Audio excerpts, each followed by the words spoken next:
Doctor, will I get paralyzed after my surgery? This is a very common question that I encounter in my clinics when we discuss about surgeries in the neck. In this scenario, I usually quote an example of a person trying to cross a busy road. If we are careful, if we follow the traffic rules and signals, and if we cross across a zebra line, it is very unlikely that you would meet with an accident. However, the percentage is never zero. Similar is the case of a spinal surgery. With the modern spinal techniques, advanced technologies like neuromonitoring, where you monitor the nerve signals throughout the procedure, with the help of navigation technology, use of microscope, and in experienced hands and a good centers, the incidence of such complications are extremely rare. Hello everyone, welcome back to Spine Focus. In the last video, we discussed about medical management of an acute cervical disc prolapse.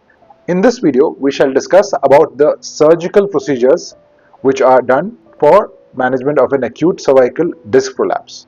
There are various approaches for an acute cervical disc prolapse surgery. Surgeries could be done from the front of the neck or the back of the neck.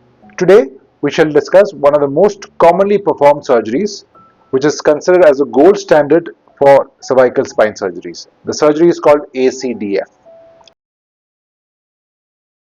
As discussed in our previous videos, about 80 to 85% of all the cervical disc prolapses can be managed without surgery. However, if the pain persists for more than 6 weeks, that is, the neck pain radiating to your arm persists for more than 6 weeks, or if there are any signs of spinal cord compression, for example, if there's any weakness in your arms or legs, difficulty in walking, then surgery might become a necessity. This surgery is done under general anesthesia. The surgery is done from the front of the neck using about 2 to 3 centimeters of incision.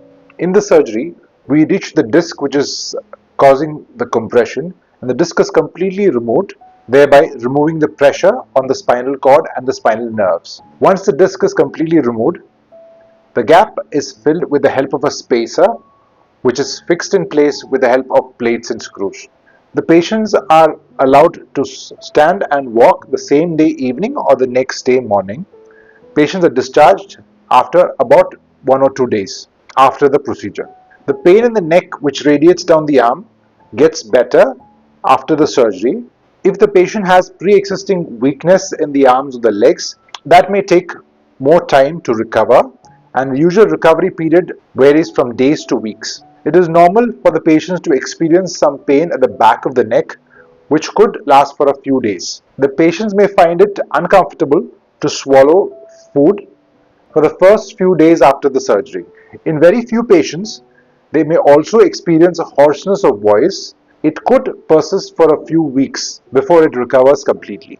Usually a soft cervical collar is given after the surgery, and that has to be worn whenever the patient is standing and walking. This collar is given for a period of about 4 weeks. After 4 weeks, the patients are encouraged to start with exercises to strengthen the neck and to bring back the mobility of the spine. Patients are able to go back to their office jobs or work at the end of about 4 weeks after the procedure.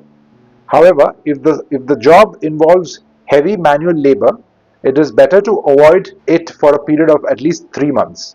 Sports and heavy exercises are to be avoided till about 3 months after the procedure. So remember, most of these acute cervical disc prolapses can be managed without surgery. However, if your neck pain is radiating to your arms, or if you have any weakness in your arms and legs, it is mandatory to visit your nearby spinal surgeon as soon as possible. Thank you.